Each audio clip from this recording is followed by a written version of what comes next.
आज की इस विस्तृत वीडियो में हम बात करेंगे रिफेक्स इंडस्ट्रीज लिमिटेड की Q2 FY26 की कॉन्फ्रेंस कॉल का पूरा विश्लेषण।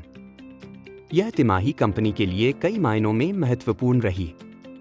कोल हैंडलिंग और कोल ट्रेडिंग बिजनेस में वॉल्यूम सॉफ्टनेस, रेफ्रिजरेंट गैसेस के सेगमेंट में डिमांड फ्लक्चुएशंस, सोलर EPC और OM सेगमेंट्स में स्टेडी ट्रैक्शन और फाइनेंशियल परफॉर्मेंस में मार्जिन प्रेशर्स, इन सभी को मैनेजमेंट ने बड़ी स्पष्टता के साथ साझा किया। इस वीडियो में हम पूरी कॉल का सार, management commentary, business segment performance, margins, debt profile, capacity utilization और आगे की रणनीति को विस्तार से समझेंगे। रिफेक्स इंडस्ट्रीज भारत की एक मल्टी सेगमेंट कंपनी है जिसके 4 प्रमुख व्यवसाय हैं: रेफ्रिजरेंट गैसेस, कोल ट्रेडिंग और coal handling services, solar EPC और OM और इंडस्ट्रियल वेस्ट मैनेजमेंट से जुड़ी गतिविधियां। कंपनी ने पिछले कुछ वर्षों में अपने ऑपरेशंस का डाइवर्सिफिकेशन किया है ताकि किसी एक सेगमेंट पर अत्यधिक निर्भरता कम की जा सके। Q2 FY26 इस डाइवर्सिफिकेशन मॉडल की परीक्षा का तिमाही था क्योंकि बाजार के कई हिस्सों में डिमांड कंडीशंस मिश्रित रहीं। रेवेन्यू की बात से शुरुआत करें तो रिफेक्स इंडस्ट्रीज ने Q2 FY26 में लगभग 238 करोड़ रुपए का कंसोलिडेटेड रेवेन्यू रिपोर्ट किया। यह संख्या वर्ष दर वर्ष थोड़ी मॉडरेटेड थी और तिमाही दर तिमाही आधार पर कंपनी स्टेडी रही। मैनेजमेंट के अनुसार कोल हैंडलिंग और कोल ट्रेडिंग बिजनेस इस क्वार्टर में दबाव में रहा, जिसकी वजह मॉनसून सीजन, लॉजिस्टिक्स डिसरप्शंस और कुछ पावर प्लांट्स में डिमांड नॉर्मलाइजेशन था। कोल ट्रेडिंग वॉल्यूम्स कम हुए और इसका सीधा असर टॉप लाइन पर दिखाई दिया। अब रेफ्रिजरेंट गैसेस के बिजनेस की बात करते हैं, जो कंपनी का उच्च सेगमेंट है। इस तिमाही में गैसेस बिजनेस में मिक्स्ड डिमांड रहा। डोमेस्टिक AC और कूलिंग इंडस्ट्रीज में फेस्टिवल सीजन के आगे इन्वेंट्री नियंत्रण की प्रवृत्ति देखी गई। कुछ बड़े कस्टमर्स ने परचेसेस डेफर किए, जिसकी वजह से इस सेगमेंट की वॉल्यूम ग्रोथ सबड्यूड रही। हालांकि मैनेजमेंट ने साफ कहा कि इस बिजनेस की लॉन्ग टर्म डिमांड ट्रेजेक्ट्री मजबूत है क्योंकि रेफ्रिजरेशन, AC पेनिट्रेशन और कोल्ड चेन एक्सपेंशन भारत में बढ़ता ही जा रहा है। नए gas blends, environment friendly refrigerants और अपग्रेडेड कंप्लायंस नॉर्म्स इस कैटेगरी के स्ट्रक्चरल ग्रोथ ड्राइवर्स हैं। सोलर EPC और OM बिजनेस इस क्वार्टर में स्टेडी रहा। रिफेक्स इंडस्ट्रीज अपने EPC बिजनेस में डिसिप्लिन तरीके से बिडिंग कर रहा है और केवल मार्जिन एक्रेटिव प्रोजेक्ट्स ही ले रहा है। कंपनी यूटिलिटी स्केल प्रोजेक्ट्स के मुकाबले रूफटॉप कमर्शियल और इंस्टीट्यूशनल सेगमेंट पर अधिक ध्यान दे रही है क्योंकि वहां मार्जिन्स और पेमेंट साइकिल्स बेहतर होते हैं। OM business stable revenue generator है और मैनेजमेंट का मानना है कि यह सेगमेंट आने वाले वर्षों में प्रेडिक्टेबल कैश फ्लोज तैयार करेगा। प्रॉफिटेबिलिटी पर आएं तो इस क्वार्टर में मार्जिन्स पर दबाव रहा।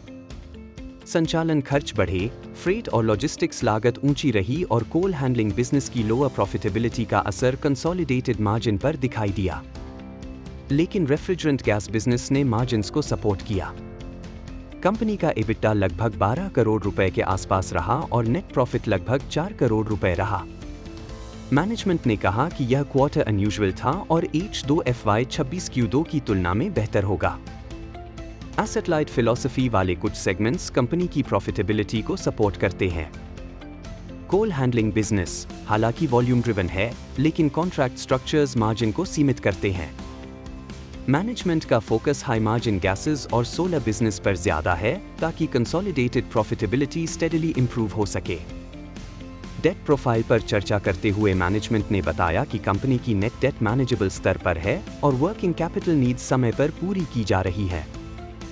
कोल trading business inherently high working capital consuming है, इसलिए डिमांड वॉलेटिलिटी कंपनी के वर्किंग कैपिटल साइकिल पर असर डालती है। मैनेजमेंट का कहना है कि क्रेडिट डिसिप्लिन और रिसीवेबल कलेक्शन साइकिल में इंप्रूवमेंट FY26 के दूसरे हिस्से में दिखाई देगा।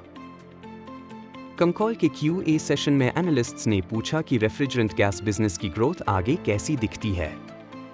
मैनेजमेंट ने बताया कि यह बिजनेस सीजनैलिटी ड्रिवन है, लेकिन स्ट्रक्चरली स्ट्रॉन्ग है। HFC ब्लेंड्स के अडॉप्शन में वृद्धि हो रही है और अपकमिंग रेगुलेटरी चेंजेस नए प्रोडक्ट लाइंस के लिए अपॉर्चुनिटीज पैदा कर रहे हैं। इंपोर्ट पैरिटी, रूपी मूवमेंट और ग्लोबल सप्लाई चेन भी इस सेगमेंट की प्राइसिंग और वॉल्यूम डायनामिक्स को प्रभावित करेंगे। कोल बिजनेस में मैनेजमेंट ने बताया कि टेंडरिंग साइकिल में कुछ डिलेस थे, लेकिन Q3 और Q4 में डिमांड रिकवरी की उम्मीद है क्योंकि पावर डिमांड ट्रेडिशनली विंटर्स और समर लोडिंग दोनों में बढ़ जाती है। अपार्ट फ्रॉम ट्रेडिंग, कंपनी का कोल हैंडलिंग और सर्विसेज बिजनेस स्टेडी है और इसके कॉन्ट्रैक्ट्स मीडियम टर्म में विजिबिलिटी देते हैं। सोलर EPC बिजनेस में एनालिस्ट्स ने पूछा कि मार्जिन्स कैसे सस्टेन होंगे। मैनेजमेंट ने साफ कहा कि EPC में उन्हें केवल सिलेक्टिव ऑर्डर्स में ही इंटरेस्ट है और अग्रेसिव बिडिंग कंपनी की स्ट्रैटेजी नहीं है। क्वालिटी OM कॉन्ट्रैक्ट्स और सिलेक्टिव EPC पाइपलाइन आने वाले वर्षों में कंपनी के सोलर वर्टिकल को स्टेडी ग्रोथ देंगे। कंपनी का आउटलुक कॉशियसली ऑप्टिमिस्टिक है। मैनेजमेंट ने कहा कि H2 FY26 में रेफ्रिजरेंट गैसेस बिजनेस पिकअप करेगा, कोल सेगमेंट Q3 में रिकवर दिखाएगा और सोलर OM स्टेबल रहेगा। कंपनी का लॉन्ग टर्म गोल है कि हाई मार्जिन सेगमेंट्स का मिक्स बढ़ाकर प्रॉफिटेबिलिटी स्ट्रक्चरली इंप्रूव की जाए। कुल मिलाकर रिफेक्स इंडस्ट्रीज का Q2 FY26 एक स्टेबल लेकिन स्लाइटली सबड्यूड क्वार्टर रहा। रेवेन्यू ग्रोथ म्यूटेड रही, मार्जिन्स थोड़े दबाव में रहे, लेकिन लॉन्ग टर्म ड्राइवर्स इंटैक्ट हैं। कंपनी का डाइवर्सिफाइड पोर्टफोलियो, गैसेस बिजनेस की structural growth story, solar OM की स्टेबिलिटी और कोल हैंडलिंग की स्टेडी विजिबिलिटी रिफेक्स इंडस्ट्रीज को long term sustainable growth path पर लेकर जाते हैं। यह वीडियो केवल शैक्षणिक और सूचना प्रदान करने के उद्देश्य से बनाया गया है।